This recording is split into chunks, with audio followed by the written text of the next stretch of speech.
This is actually beef. Ah!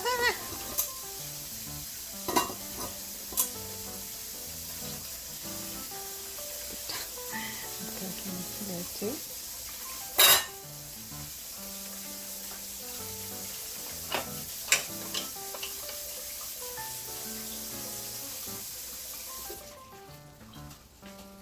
Okay guys, I'm cooking. Sorry.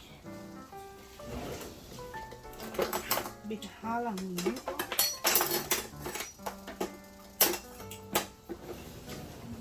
Just cooking whatever. This should be 8 minutes. Hindi ko nabuksan. Anyway. Alright guys, I am cooking some beef. Mukhang maano to. Hindi masyadong mamiti. Parang mas marami ang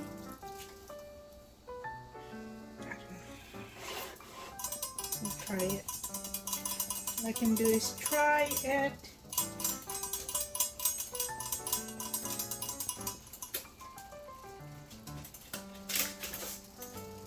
Cooking tayo ngayon. Pala nilive ko na, no? So anyway, I'm cooking with a sweet red.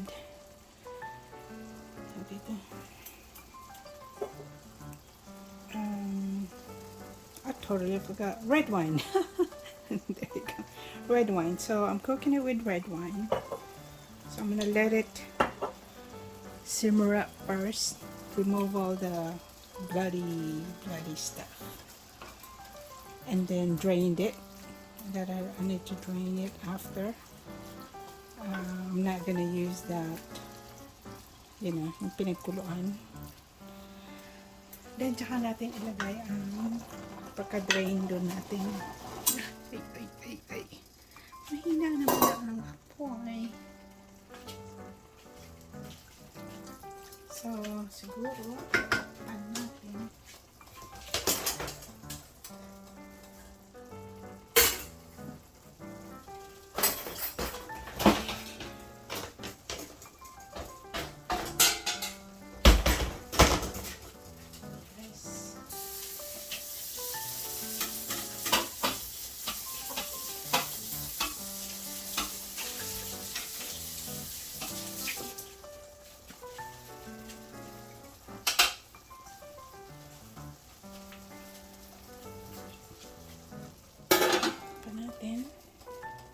Kasi ready ko na naman. Lalagyan natin ng noodles. Maglalagyan ito. Kasi ano lang yun. 8 minutes lang daw. I don't know. Parang dito na. Inising ko. Yan guys, sinalis ko na. Drain ko na muna yung nalis ko na yung tubig. So now pwede na nating ilagay ang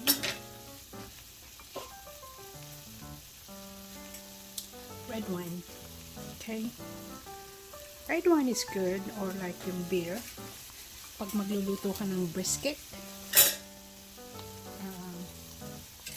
Magandang panluto ang red wine or mga Coke or beer. So teka mo na ko use mo.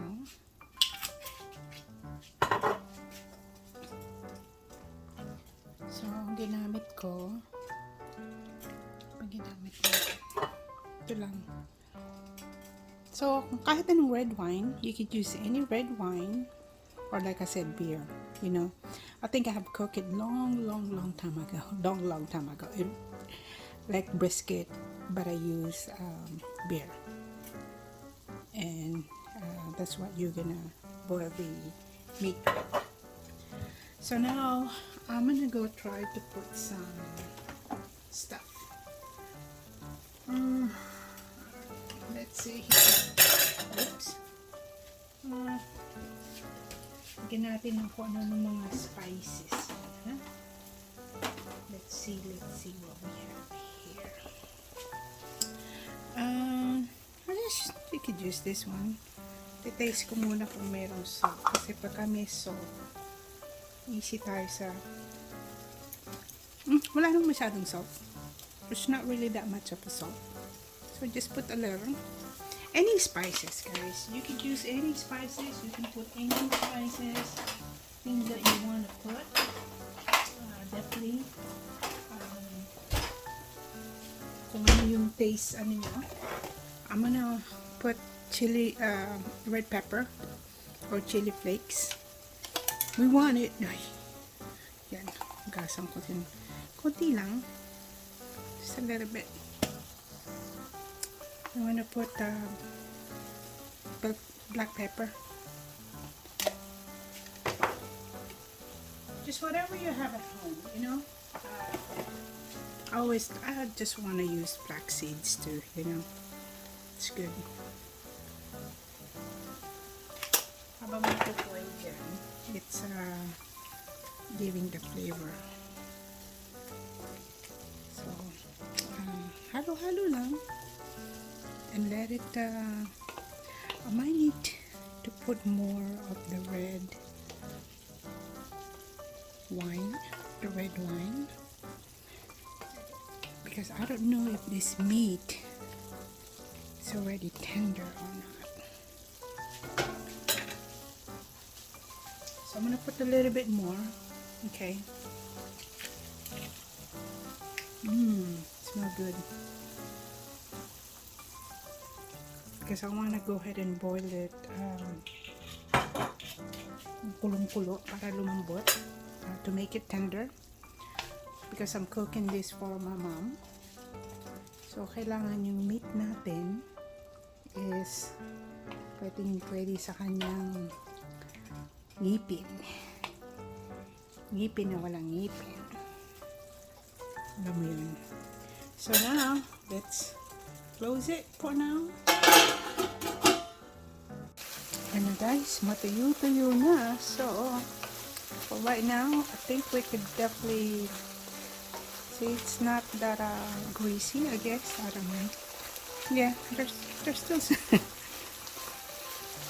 Pero, I took out all the juice earlier. Throw those away. Once all the that become brown, the meat, then take the water out. Well, that's me. I'm not gonna use that. Anyway, so I'm gonna go taste it and see what it is. Forget about the powdered garlic.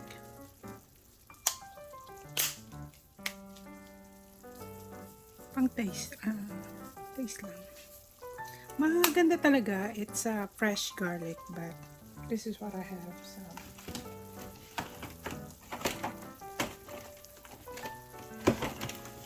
So yun ang gagamitin natin.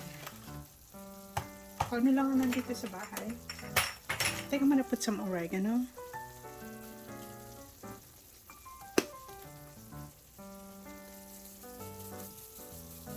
Mga spices ako sa niluluto ko, guys.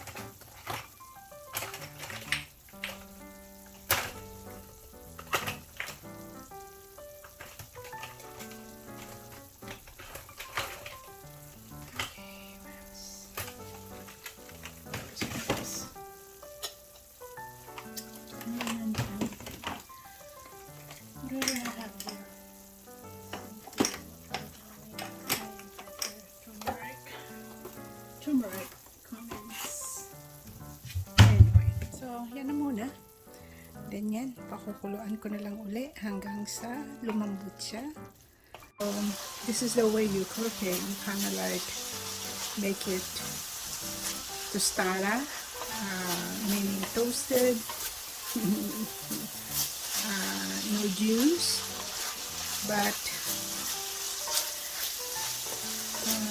you can eat it with rice or tacos, with beef tacos, that kind of stuff. But I cook it, of course, with red wine. But anyway, for sure my kids will, well, Krista, yeah, my son will like it. Anyway, so that's, I think that's done. I mean, I tasted it. It tastes good. Well, of course, I'm not going to tell you if it's not tasted. Char. It did taste good. I didn't put too much salt. Just more spices, different spices. You just put any spices you want to add. Definitely, it's up to you. You create your own, you know, dinner menu. You know, just anything. It's what you get. You know, if it tastes good to you, meaning, hey, everyone's gonna go eat it, right? So this is cooked. I'm gonna go ahead and